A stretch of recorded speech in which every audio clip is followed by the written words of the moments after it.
morning friends, how are you? I hope you all are fine at home. In today's lecture, we are going to see the classification of objects or basis of classification of objects. So how objects are classified? What type of criteria we should use to classify the objects? So one thing you keep in mind, for the classification of objects, that objects into the groups. For example, if you want to classify the objects into particular groups, so it can be done on the basis of similarities or dissimilarities of that objects. So that object should have some similarities or dissimilarities. Then and then only we can classify the objects into groups. For example, living and non-living. So living and non-living, these two objects have the dissimilarities. For example, living objects or living things can breathe. So here dissimilarities, living, non-living things cannot breathe. So this is the difference. So such type of things should be there. Then only we can classify the objects into two groups. Second thing, plant or animal.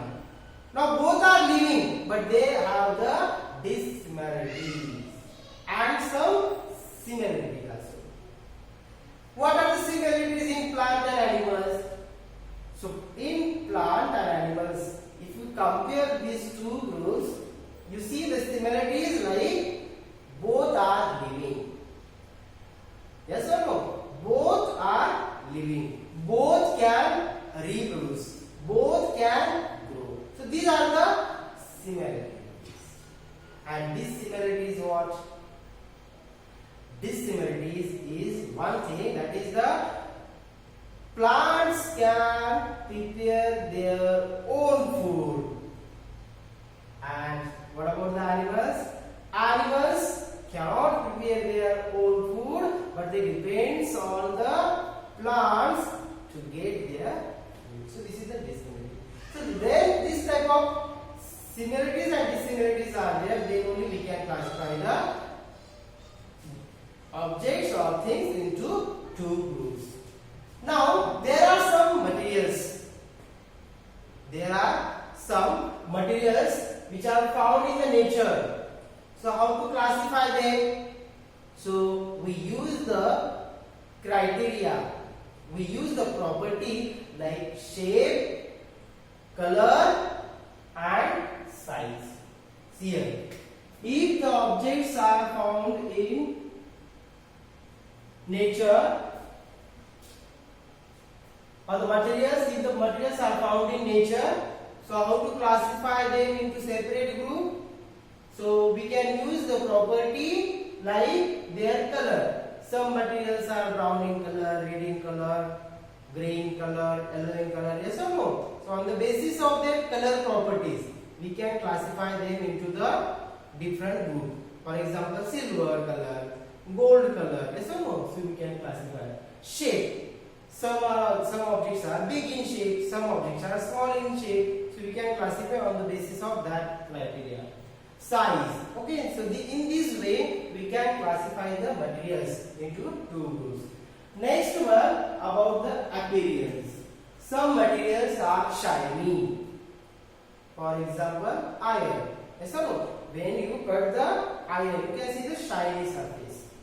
But if you cut the chalk, can you see the shiny surface? No. So some atom, if you cut the wood, can you see the shiny surface? No. So such type of materials we can classify into two groups. Some materials have the shiny appearance, some materials have the dull appearance. So we can classify into two groups. Then again hardness. Some materials are soft in nature, some materials are hard in nature. If you see the charcoal, do you know charcoal? Coal. Okay. So charcoal, and second example about the hardness, we can see the stone. So charcoal can be break down easily. So it is soft. Even chalk is also soft, but stone is hard. Okay. Then textures. Texture means that is the surface of the materials or the object. Some objects have smooth surface, some objects have soft surface. So on the basis of texture also we can classify the objects into two groups. Okay. Now all the objects are classified into two main groups, that is the whatever the objects are there. Okay. All the objects are classified into two groups, that is first one is living objects and non-living objects. So you can make the list of, you can make the one table, and in one column you can write the living things, and second column you can write the non-living things. So living things means what? Plants, animals, these are called the living things. Non-living things, you can make a list of non-living things, pen, pencil, table, okay, air, water, these are the non-living things.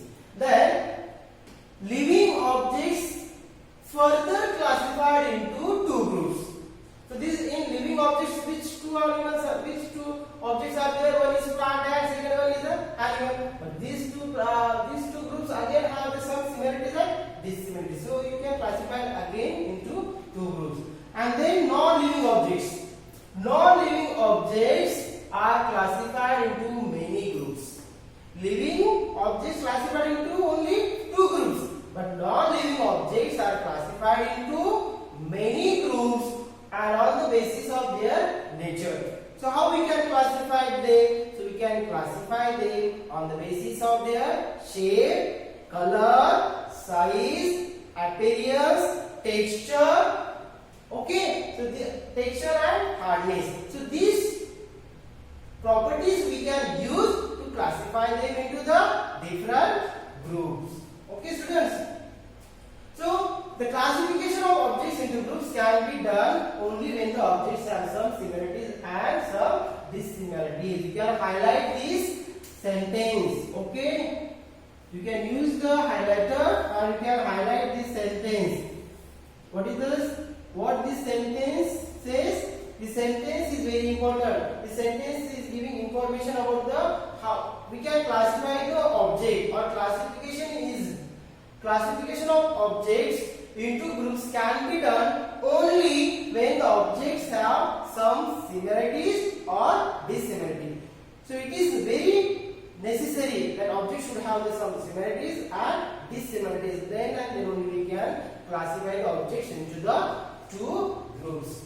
Classification of objects as living and non-living. So this is the first now. How to classify the objects into living and non-living. So here it is the. So what is the difference between the living and non-living? So first difference between the living and non-living, that is the living things are required food, water and air. And non-living things can survive without food, water and air. So these are the things, required things. Based on this difference, we can classify the objects into two groups. On which criteria? Living things required or living objects required air, water and food. Non-living things do not require these air, water and food. Next thing, here is the list of the objects is given, and you have to classify these objects into two groups. One is living things, second one is non-living things, or living objects or non-living objects. So I will read the examples. Table, living or non-living? Just you can do this exercise at home. Table, toy, dog, clothes, rose, algae.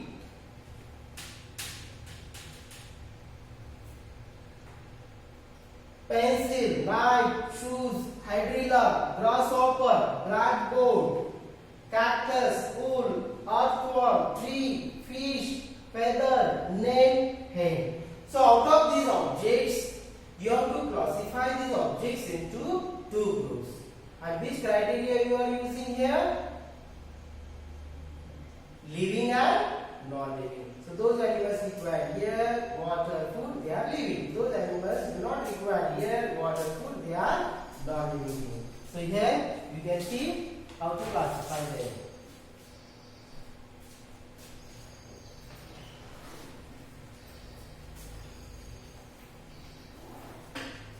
See here.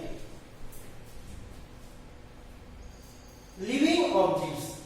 So what are the living objects? Dog is living, yes. Rose, algae is a microscopic plant, yes. Hydrilla, grasshopper, cactus, earthworm, tree, fish, hen. These all are the living objects as they require air, water and food. Second thing, that is the non-living objects.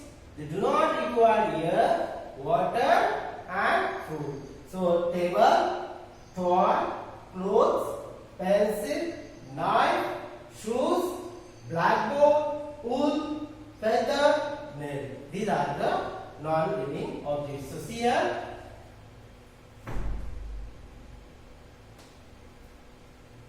So we classify these objects on the basis of living and non-living. So same exercise or same the question you can write in your notebook and mention living and non-living things or classify the living and non-living things. I hope you understood the classification of living and non-living objects.